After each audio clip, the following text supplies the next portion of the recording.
तो गाइस आज मैं मुर्गी का बच्चा लाया। पसीना निकल गया साला इतने में।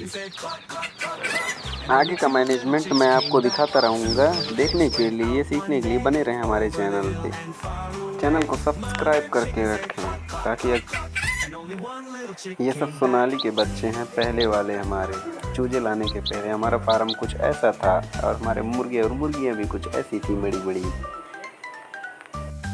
One little chick went out one day, over the hill and far away. Mother chicken said cluck, cluck, cluck, cluck, and all the 5 little chicks came back.